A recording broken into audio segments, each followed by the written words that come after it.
Welcome to the RC Motorsport Europe podcast.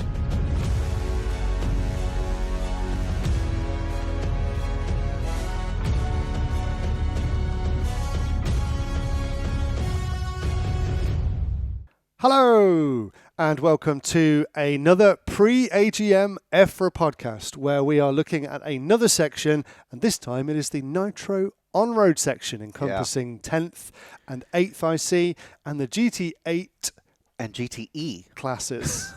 Burgeoning, as he says, class. Yeah. So a lot of business to get done within this section, and a very rowdy meeting usually. And at the figurehead of the class is Chairman Dan Jones, ably assisted by his Vice Chair, Vito. Yeah. So a lot will begin done in this meeting, and if you want to find out more, go to the EFRA.ws website and go to the Package 2 Important Information page, where you can find out loads of stuff. Yeah. Follow along with the agenda as we go through it. And so, you can follow along, and then you'll find, after you've read the President's welcome letter, which you will, of course, read, you'll go to the IC track, which I've already opened, a tab I opened earlier. So, here we go. It's only 21 pages long, so buckle up, everyone. We won't cover every single page. There's way too much. It's a very technical and very emotive section. The word emotive gets used quite a lot around this class. Yeah. And which is great. We look to be passionate about our motorsports. Yeah. Well, I mean, that's the whole idea, isn't it? So now you've had a quick chat with the chairman. Yeah. And got a few things that we can look into. Now, a lot of this is just tidying up wording from previous agreements, from previous proposals, typos and stuff like that. Everything has to be done in full view. You can't just go, oh, there's a typo there, I'll change it. Unfortunately, in this democracy that is EFRA, the federations have to vote and go, yep, you can correct the spelling on a word. So, that's why democracy is the slow process of getting to the right decision rather than the quick process of getting to the wrong one. Anyway, let's get started. What can we look at? So after the preamble of checking, seeing who's present and everything, this is literally the big one. The big one. Right up front. The very first thing that is proposed by the section chairman, Dan Jones, as you can see there, proposed by EFRA Jones Daniel. So this basically sets up a track commission. Right. As you can see, it's a very short proposal. So I think, does that invite a lot of discussion and debate? We'll see how it goes. Usually they just get the ball rolling, and then they are amended, the proposal is amended, and then it takes form within all of the input from the very passionate and heated room. Yeah. But the proposal reads, the EFRA chairman will select tracks for the next European Championships. Yes, you read/heard that right. The chairman will choose the track after evaluating the proposals made by the member federations. So there will still be proposals as we get now, but they will be chosen by the chairman. If a suitable venue is not proposed, then the EFRA chairman can appoint another venue at EFRA's discretion. Meaning, and I read into this, a venue who hasn't submitted a proposal could be approached by the chairman and said, hey, we want you. And that is possibly, that question could be an amendment that would be voted on and inserted in if it's approved. Yeah. That is a perfect example of an amendment to a proposal. Because, I'm sure that question will come up. It's, well, my club didn't propose it, but you want me to host the thing. Yeah. So does that mean we have to host it? Do we, it's that sort of thing is, hopefully will be all ironed out by the AGM in this meeting. And venue can be incredibly, incredibly important. It has been, again, I use the word emotive, an emotive subject. We saw what happened at Cash, the Worlds that took place, the GT8 Worlds, which was not hugely packed. We have the 8th IC Worlds happening there as well, and IFMA put out a statement that kind of said, just come and race, stop moaning about the location. But it is known that accessibility is really important. So putting the track in the right location or the race in the right location can be it can be kind of kill or cure. It can be life or death for a certain event. You know, if it's too far out the way, it could be the best track on the planet, but people just won't. Yeah, go. if people can't get there easily with all their nitro equipment and all the stuff that is flammable, But I mean, an example of this was this year's GT8 GTE. I heard from many drivers and team managers that the track was just too big. It's too big. Yeah. And next year, the GT8 and GTE championships are going to be at Villarreal. Spoiler in Portugal. alert, it's huge. Yeah, I mean, the first time I was there, they were running large scale on this track. Yeah. So it's a very big, and the last time we were there, they were running 8 scale. Yeah. So it's a huge track. Whether they're going, I can't remember. I don't think they have a shortcut like onto the track to shorten the length of the straight, but it's a very large track. So it is. It's a great facility. It's a fantastic. It's one of literally one of the best facilities. A pinnacle facility.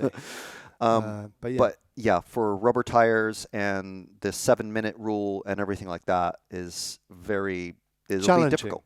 Challenging, and we will see how that develops. So the big one, there it is, the right elephant up in the room is out up front, and who knows where that proposal will go. I'm sure it will be discussed at length. Yeah, and as we've discussed in the electric section podcast for Inside EFRA, because it's a face-to-face meeting, there's it's one thing to message someone or put a post on Facebook or make a blog post or make a video or whatever, but to actually sit and talk with people over a drink or over dinner or over breakfast, and you can discuss things like, well, this isn't going to work, and I have X number of people who also say the same thing, or this will work, and I have X number of people who are behind me and behind you. So it's politics a bit. There's a lot of discussion. There's a lot of things happening behind the scenes, and we'll see what happens with this one, because it's almost certainly going to be amended and voted on and debated at length. Maybe this is going to be okay. I'm throwing this out there, gentlemen. This is the official proposal, and we'll vote on it at the end. Maybe I don't know. I don't know how Dan's going to run this one. Yeah. It'll be interesting to see. I know one thing is we'll be reporting from the AGM as the EFRA media partner, and I'll be starting my afternoon right here. Okay, so you've got dibs on this one. Okay, I've got dibs on this one. And so anyway, if they make it through this one, they might just put a pin in it and say we'll come back to it and move on, or they might just spend the first couple of hours literally battling this one out. But if and when they get through it, what else will they be there's a few other ones. There's a lot of like little cleanup stuff. This particular one here is just if you scroll down to the remarks, it just basically just cleans up something about the 4-minute rule into the other sections. But if we go down to page 8, there's another rule that is a proposal by Dan Jones. This one right here, basically saying the current rule doesn't mention anything about EFRA doing official engine checks during a race meeting. But so if you scroll down at the bottom of the proposal in the red text is the the proposal rule, and then the remark just basically clarifying that, adding the formal ability for EFRA to check engines at any point during a race meeting. Okay. So it's not this is one of those things where the rules that are intended are not written in. So rules as intended versus rules as written. So it's, but yeah, this is an example of kind of a cleanup sort of thing. Yeah. Okay. So if you go further down to page 13, and of course you can read through all these. These are just some of the ones that really jumped out. And we are not Nitro track experts, so we'll probably scroll past something this one is actually really meaningful to you, but you can find it yourself, and you can talk to your federation rep about it and make jolly sure they vote what you want. Yeah. So what's this one? This one here, again, proposed by Dan Jones, who's clarifying, again, for the avoidance of doubt, putting it in black and white in the rules, or proposal to put it black and white in the rules. The use of additive remains strictly prohibited on wet cars, which is, I mean, to me, it seems like if it's a wet track or a damp track, why would you use additive? It would just, I don't know. Is that a thing? It's, but who knows? Because usually the tires are soaked in water anyway, or on a wet car you can use any tires. Yeah. Yeah. So there's all sorts of things that you can do, but this is strictly prohibiting wet tire adder. But if we go down to 13, page 13, this one, here we go. So this is proposed by ICAR in the person of Javier Garcia. Yep. Who is Javier. his proposal is to explicitly outlaw tire warmers, which Okay. and this is in. Sorry, if you scroll up. No, to the current rule. Now I'm not sure exactly what rule this is in, but I think this is for GT8 because if you go on, well, It must be race for rubber supply tires, surely. websites, stuff like that. Yeah, you can get GT8 sized tire warmers as well as 10th touring car sized tire warmers. There are no tire warmers that you can buy for foam tires. There's no point. So this is an interesting one, and you can see the remarks are to adapt EFRA rules to IFMA rules. So Got these you. are the rules Spring it that into were line. just used in Chile. Yeah. And there's a lot of this sort of thing where, whatever you think about it, if you're a racer, there's a lot of where the EFRA influences IFMA rules and IFMA influences EFRA, ROR, and all the other rules as well. Well, the Euros is about training the best of Europe's drivers to compete at world's level. So they may as well do what they're going to have to do at world's level, so they've got the experience. Yeah. Which is why sometimes in a world year we've seen the Euros in certain classes run for an hour because that's what IFMA do, and just to get everyone into the mode of running for an hour. Yeah. So yeah, it makes sense. The next one is just a couple battery pages down, page 15. This is an interesting one. This one right here. So if you scroll up a bit to the red marks that are there. So this is about high voltage batteries. Now, This is a huge hot potato. this is a massive in the hot electric potato. section. And in GTA and in 8th Buggy as well, because they run two very large batteries. So is it? I can't even remember what size. I think it's 4S in total. So this says the maximum charging cutoff voltage. The suggestion is 35 volts per cell in series. Now, whatever. I haven't raced electric in ages, but if we scroll, move down the page, so it says allowing batteries to be charged at high voltage or HV specification. We've allowed it in our national championship. This is the HAMS Federation who's proposing this. Yeah. And we've had no issues with bulge batteries and or battery failure since the voltage is higher, current is lower. However, you see that the proposal status, the second, all that is crossed out in bold, and at the bottom, underneath that, in bold and underlined in red, is this has been discussed at the EFRA board level. This proposal is not allowed due to clear safety concerns. And I think we can guess who that came from. Yes. Paul Worsley, who's very much an expert on these subjects. He can speak at length, and you can also check out the Electric Sections podcast to get a little bit of a sense of this situation. Yeah. It's ultimately it's just about safety. Yeah. So what are you going to do? Let's just stay safe, kids. Yeah. And we had, like I said, with the size of the track that we had at the 25 Euros for GT8 and GTE, we saw, I've never seen so many blown up batteries tossed into sand buckets. Yep. So yeah, it's a big concern. It's a big concern. It is. It is. So the next one is page 18. And this is the final thing that's on the agenda. Again, we're not covering everything. There's more battery stuff there. So I think it's this one, and then it basically carries on to the next. So this is a very interesting one. Yeah, this is actually not a proposal, and this is what does happen within each section. There is a time for suggestions, which is a bit more kind of informal than a proposal. It doesn't have to be fully thought out, but it's just a suggestion that could turn into a proposal in future years. And this is an interesting one. Essentially, and I won't get too deep into it, but it's talking about running Nitro length finals in the electric class of GT8 with enforced battery changes at the 7-minute mark. Yeah. Interesting. It could be very interesting. I mean, an electric pit stop. Yeah, I mean, we've seen 24-hour electric races. We've seen endurance electric races, and I remember the LRP Challenge. They had a 24-hour thing where the driver, and nowadays this is before they even had 3D printing. They were devising and making all sorts of like quick change battery connectors, stuff like that, using Dean's plugs or whatever they had. So it is something that could happen, or I mean, at least discussed. I think that's the whole point. The person who, or the federation hams who have proposed it, they're not saying this is a fully thought out proposal, but it is basically just the bones of an idea that could turn into something that shapes how we race in the electric classes going forward. I mean, the whole 3A finals has been up for debate. Yeah. There's been lots of talk around them for a long time, especially the idea that after 2A finals, the champion of the world or Europe or the nationals could sit it out and making the third final a little bit unexciting. Yeah.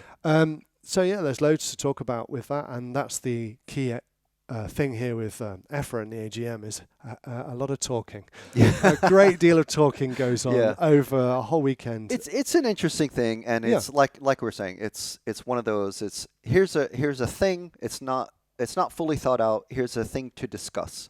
Yep. And maybe this is something that a large event would take on, or a club race would do as like a once a year thing or something. Yeah. But there it is. So then we get into, and this is kind of done in reverse because it's about proposals. So 27 is proposals for events, and 26 is merely more of a kind of confirmation of what was agreed last year. So just a very quick whistle-stop tour through 2026, and then we'll get into 2027. So in Valencia, potentially a GP, potentially an international race, but focusing purely on 26, we have 8th IC Track 2026. Yes. So Bourg-en-Bresse will be the host. And they hosted the 40 plus Euros last year, and next year they've got the Euros. There we go. So this is a presentation from a while back, but it gives you an idea of what to expect. Yeah, location, that's great. It hasn't moved, so it's all still relevant. But yeah. A few years back, it was a blue infield, and now it's red. So that's why it looks a bit different. There you go. So there you can see the track from. Quite cool. Yeah, it's really cool. Oh, and it's night light racing as well is a potential. Yeah. That's cool. And the pits. I love that overhead storage as well. It's really good. Yeah, that is cool. So there you go. That is racing in France in 2026 next year. So that's fantastic. That's your 1/8 EC location. And what's next? Is the next one over? The 40 plus. That's the 40 plus, which will be in Girona. And what did we say? Oh, for Girona, we're going to look at, because this is the track, La Masia Raceway, right? Yeah. This is actually an off-road proposal, but it's the best way to get an idea. Yeah, they have two different tracks that are right next to each other. Beautiful location, beautiful city of Girona, and that's the off-road track. But this is the on-road track, 70 meters, 9 curves to the left, 6 curves to the right. You don't usually get the number of turns. That's great information, that is. Triple chicane, 70. People can be working on their setups straight. That's pretty already. Good. Yeah. And then, it goes into more detail. Yeah. But there you see, it's off the main road, 2 tracks. Yeah, and here's a nice overhead view of the plan of both tracks. So you can see the on-road track there is the one on the right. Yep. Yeah. That's more off-road stuff. So we'll leave that there, but you get the idea, and that is where we will be for 40 the 40 plus, which is great. What else do we have for 2026? The Villarreal. GT8 at Villarreal. Yeah, as you mentioned, we will be here.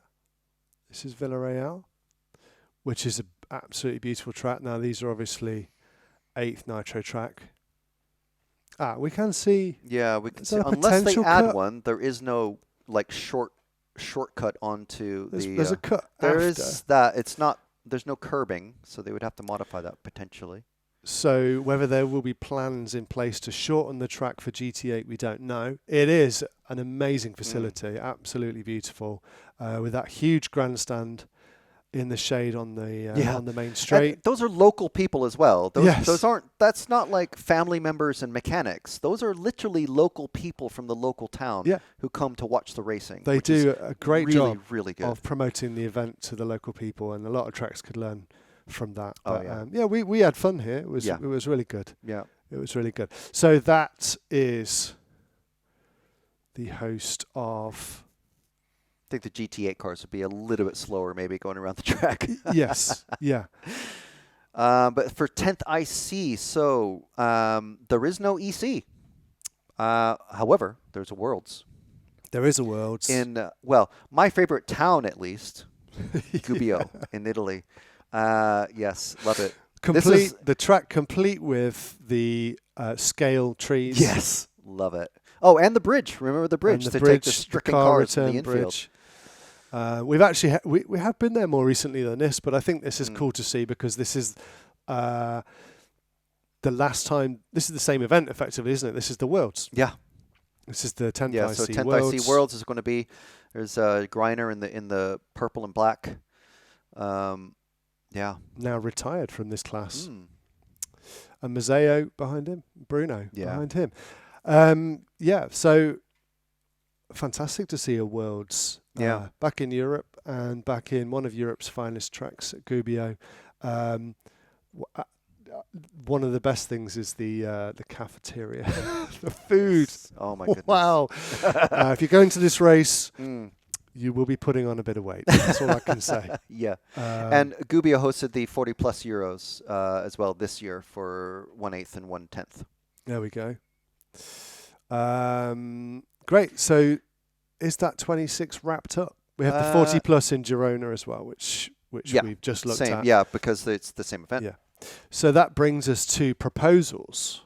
So tracks throwing their hat in the ring to host events. So we have quite a lot, really. Well, because it's a World Championship year as well. Yes. So there's no EC proposals that you can see there. Yeah. Just WC or World Championship. So Portugal, Villarreal. We've just shown that. Yeah. The next one up is another place that we quite enjoyed, Fiorano in Italy. Yes, indeed. Now, if you're obviously a full-size racing fan, you will know Fiorano and Maranello are very famous emotive words. Emotive again. There's that word again. Emotion.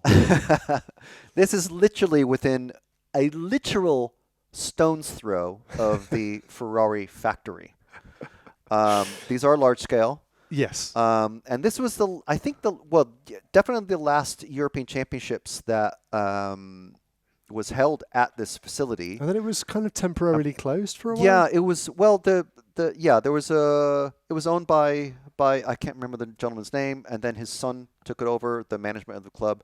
He decided, you know what, this is too much for me. I'm going to have to let it go. So it was closed for a year and a half, maybe 2 years, but new people have taken it over, and they're throwing the hat in the ring. They want to host another European Championships, or World Championships, I should say. Worlds. Yeah.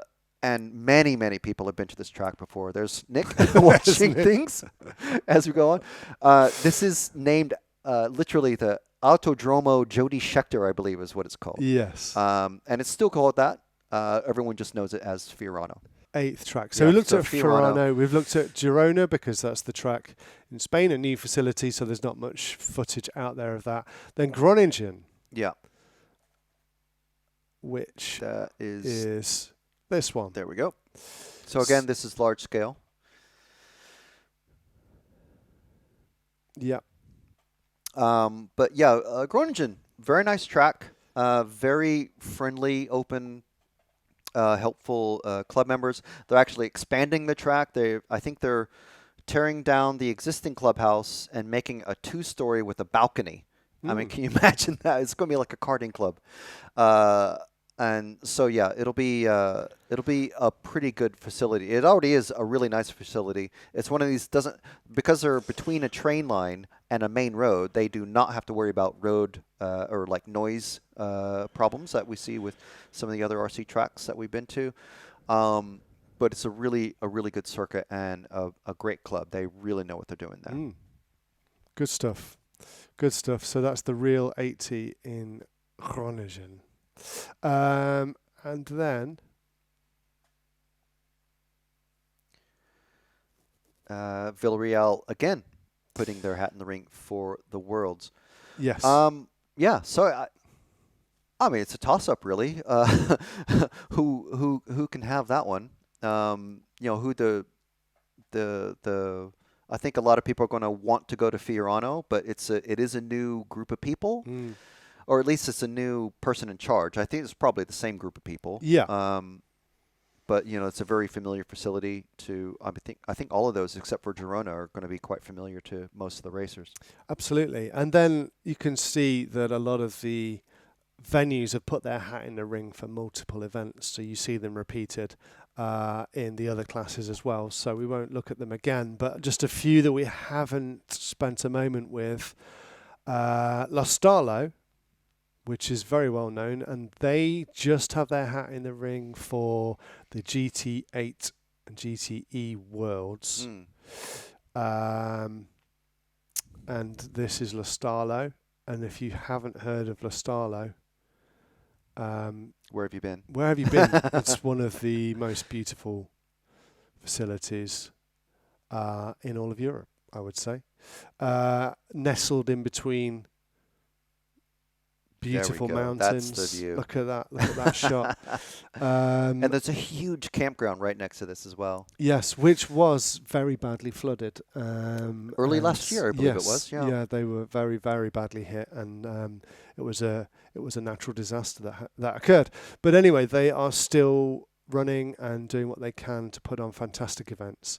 And this is large scale, but hat in the ring for GT8 Worlds, which, as we've said, very big track for the GT8 class.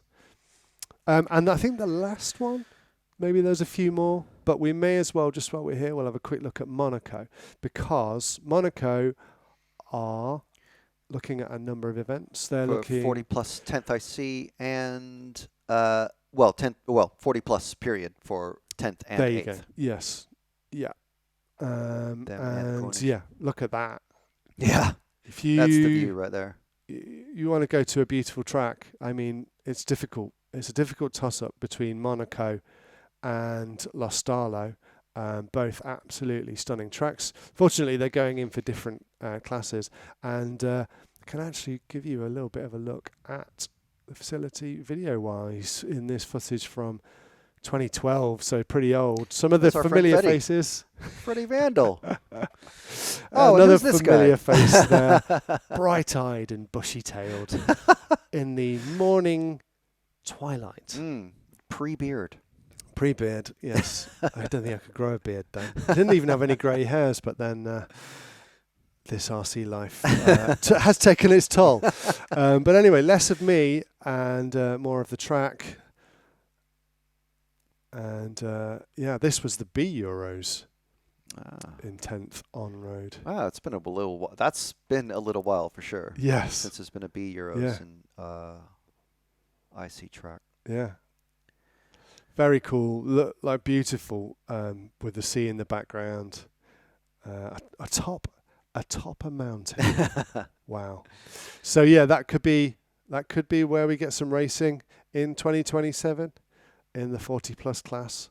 I could see that winning. I could see that. I could see that being the place to go. I do wonder is how the clubs decide. It's like, okay, this year we're gonna improve this, we're gonna improve that, and we're gonna put a bit in. And it's great to see these older tracks. I think Monaco's been around for quite a while. That really stepping forward. Up against Monaco is Groningen, which we've just looked at in the Netherlands. So they're in with a shout. I think technically they could host the Worlds and a 40 plus, but we'll see how we'll see how that transpires in the meeting where your federation reps will be voting on your behalf. Yeah. Any more that we need to look at? I think we've covered them all. We've covered them all. Yeah. Covered them all. That was yeah. That was. Oh wait, no, Sphere- Giordini Naxos. We haven't shown that one because it's GT8. Naxos. So if we And what just are go they back proposing? to GT8, yeah. Let's quick look. So yeah, there's. It's this first one. They're literally the only one that we haven't shown. They're not. We for some reason there's no link for a. I think they have maybe proposal, but yeah. they are in the hunt there. So this is actually GT8. You on camera showing this wild finals day for. Is this the Nitro? This is Yes, this is Nitro. yes, because there's It's 41 minutes remaining of the race. absolutely mental race. Go back and you have to watch this one really Yeah. from literally before the start because Yeah. it all kicks off just on the lineup. Yeah, there's a lot of talk about if a track is the right size for GTA. I think this was the size. I think this is the was- perfect size. This is the perfect size. So it like 10th IC and GTA are the right size to work together. Yeah. But that's just Absolutely. me. I don't have Yeah. a vote. I'm not racing in the class, but we've watched quite a bit of it. And what we don't show in this footage is this is literally in the foothills of Etna, Oh, yes. of Mount Etna. So in 27, you could, if you could go to Monaco, Mm. Lostarlo, and Giordini Naxos. Yeah. That Wow. would be Utterly, just a beautiful. Oh, and Gubbio. And, Yeah. Oh my. Wow. Anyway. get your engines broken in now, guys. It's going to be busy couple of years. But yeah, that's a beautiful setting and a really nice track there. Absolutely. Mm. And I think I think that covers it. that I mean, covers it, obviously, yeah. there's others that are trying to get that World Championship for GT8, but that is the last one that we hadn't shown. Yeah. But there's plenty there, and of course, make sure and check out the agenda. Look at the proposals. Let your federation know how you want the voting to go. Yep. And because they represent you at AGM, at the EFRA AGM. They do. So we'll be there at the AGM and we'll be reporting from there. But for now, thank you for watching this episode of Inside EFRA Podcast, and we'll see you on the next one. Yeah. Thank you. Bye. Check out EFRA.ws for more info about RC motorsport in Europe.